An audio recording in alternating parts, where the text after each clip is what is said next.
नमस्कार। आज हम लोग मीन नाड़ी के विषय में जानेंगे।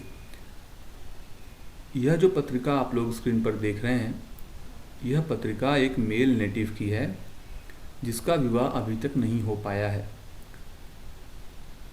तो मीन नाड़ी के माध्यम से हम लोग यह जानने का प्रयास करेंगे कि ऐसे क्या ग्रह योग होते हैं, ऐसे क्या संबंध होते हैं, व ऐसे क्या सूत्र हैं मीन नाड़ी में जो कि यह बताते हैं कि व्यक्ति का विवाह नहीं होगा।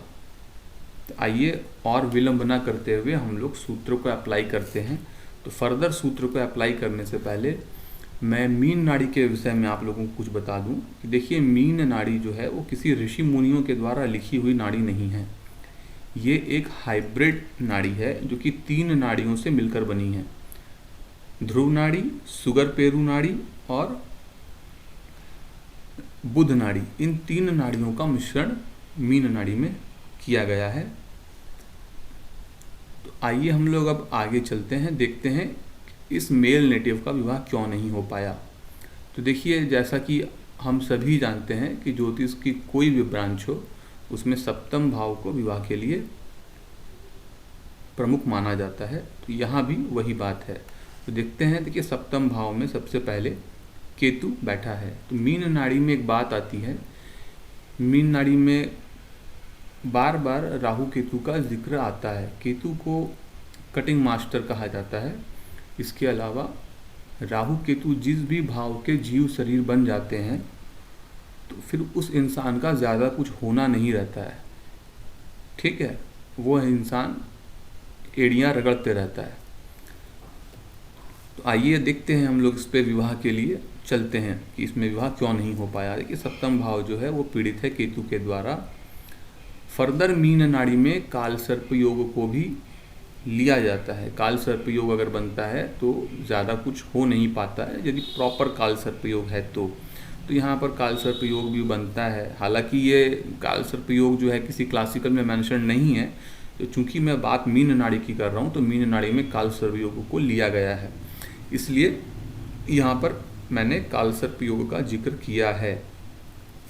फर्दर देखते हैं हम लोग कि सप्तम भाव जो है वो पीड़ित हुआ है केतु के द्वारा, और कलत्र स्थान का मालिक जो है स्वामी वो बृहस्पति है। वो बृहस्पति 10वें स्थान केंद्र में है और बलवान केंद्र में है। तो एक स्थिति यह हुई, साथ ही साथ सप्तम स्थान का जो कारक है वो शुक्र है, वो भी बृहस्पति के साथ ही बैठा है 10वें स्थान में। लेकिन इसके बावजूद भी विवाह क्यों नहीं हो पाया। ठीक है, तो आइए देखते हैं कि ये जो सप्तम स्थान का स्वामी गुरु है और सप्तम स्थान का कारक शुक्र है, यह दोनों ही ग्रह शनि और मंगल से पाप कर्तरी में हैं। इस कर्तरी योग को मीन नाड़ी में स्थूल हेमिंग और सूक्ष्म हेमिंग के माध्यम से बताया गया है। स्थूल हेमिंग क्या होती है, जब किसी, जैसे कि यहाँ पर बृहस्पति और शुक्र जो है वो मिथुन में है और अगली राशि में शनि और पिछली राशि में मंगल है, तो ये स्थूल हेमिंग है। और सूक्ष्म हेमिंग क्या होता है कि सूक्ष्म हेमिंग नक्षत्र के लेवल पे होता है। जैसे कि सपोज कीजिए कि बृहस्पति 5 डिग्री 30 मिनट पर है। अब इसी बृहस्पति के आगे यदि एग्जैक्ट शनि बैठा होता 6 डिग्री 7 डिग्री, तो हम लोग बोलते कि ये बृहस्पति जो है इसके आगे शनि है, और बृहस्पति के पीछे ठीक अगर 3 डिग्री पे मंगल होता तो हम लोग यह कहते कि ये बृहस्पति सूक्ष्म हेमिंग में है। तो ये सिद्धांत है कि भाई बृहस्पति जो कि सप्तमेश है और कारक जो शुक्र है वो दोनों ही शनि मंगल से घिरे हुए हैं, स्थूल हेमिंग में है। इस कारण से भावेश और कारक पिट गए, साथ ही साथ भाव पिट गया केतु के द्वारा। अब फर्दर इसमें और हम लोग आगे चलते हैं। इसके बाद जो है बृहस्पति को देखा जाता है कि सप्तमेश जो बृहस्पति है वो किसके स्टार में बैठा है। तो बृहस्पति जो है वो मृगशिरा नक्षत्र में बैठा है जो कि मंगल का नक्षत्र है। और जैसा कि हम लोग जानते हैं कि कन्या लगन में मंगल तृतीयेश और अष्टमेश होता है, इस कारण से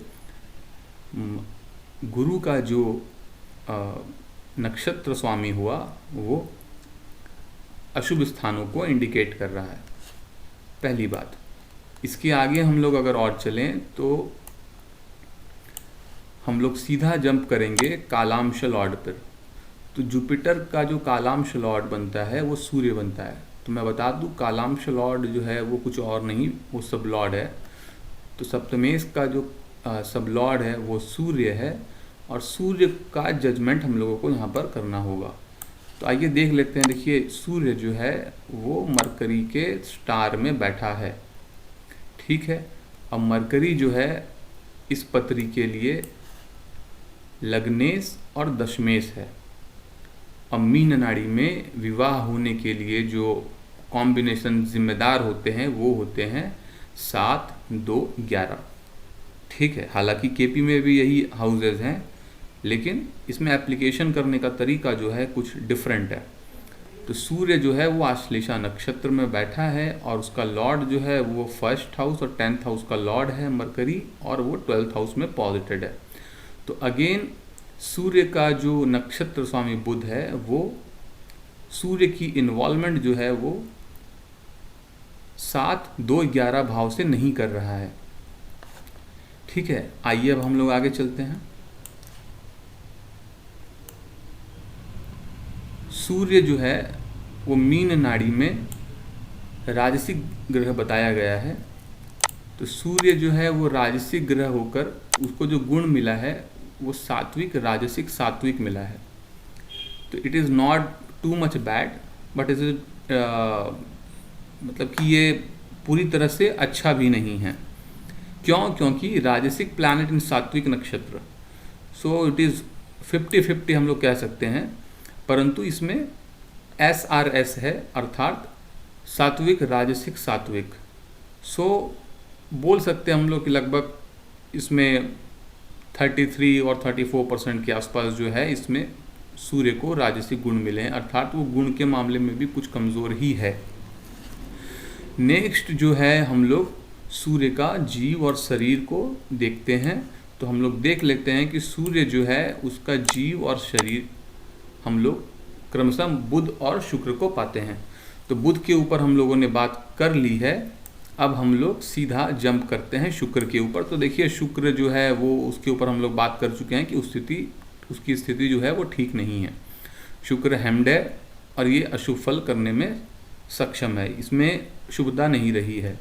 तो लहजा जो इस पत्रिका का दिख रहा है, ग्रहों का जो लहजा है इस पत्रिका में, वो पूरी तरह से गुरु और शुक्र को उसने खराब करके रखा है शनि मंगल ने।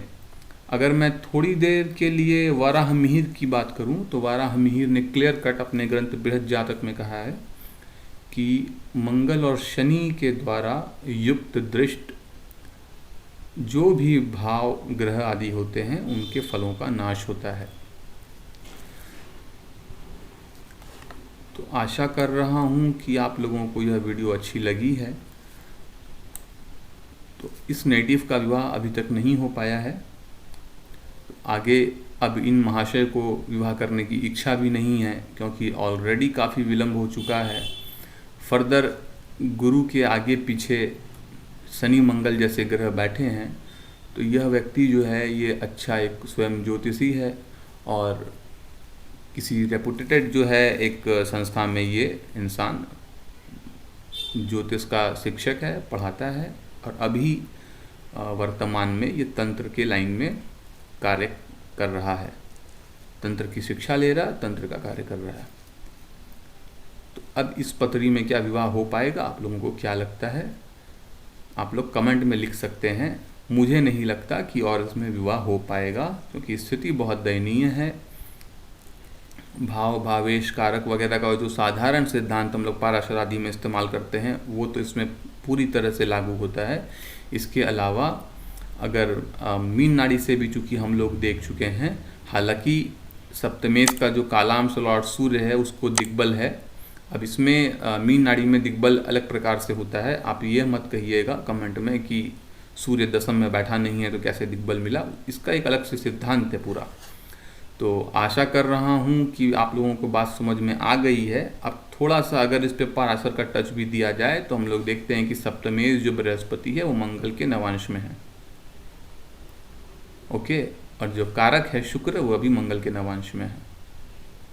तो कहीं ना कहीं सप्तमेश और सप्तम का कारक शुक्र जो है वो पाप नवांश में गया हुआ है। यह भी एक अपने आप में एक रीज़न बना है कि विवाह नहीं हो पाया है। तो आज के लिए इतना ही। अब मिलेंगे अगले वीडियो में किसी और विषय के साथ। धन्यवाद।